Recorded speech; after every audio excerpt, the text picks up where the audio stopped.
So startups have this challenge. Typically, like if you work with a customer that's too small, oftentimes all the effort you put in doesn't really translate into meaningful revenues, and they might not have money to help you get to the finish line. And then on the other end, you've got larger customers that you can work with that would take years to make a decision, and if they decide to change their mind after you've been working with them for 2 years, then all of a sudden all that time and money is wasted.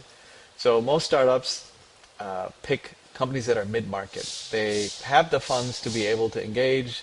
They move quickly. They can make decisions quickly. The number of stakeholders is small, and you can really make things happen. And that's why most VCs that are investing in startups are always asking, okay, who are you targeting? And they want to hear that it's a mid-market customer.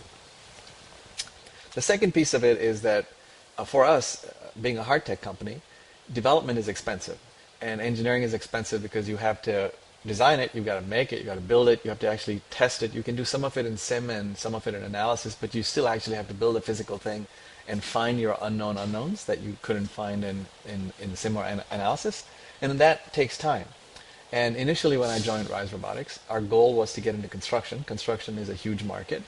I think over $100 billion, right?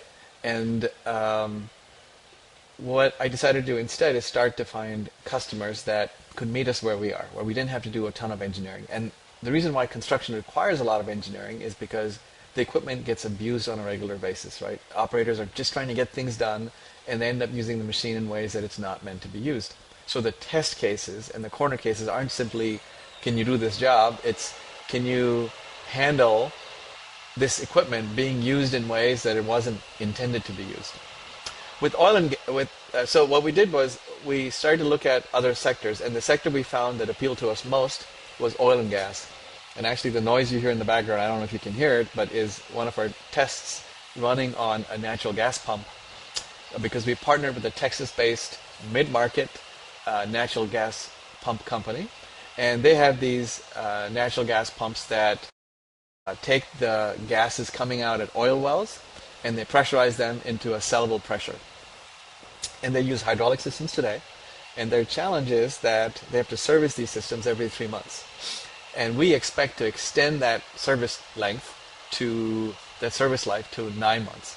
So their service team, which they're having trouble hiring people to do this job, their service team will be able to bring them 3 times as much service revenue using our equipment, because the same number of people, but they'll service 3 times as many wells as us.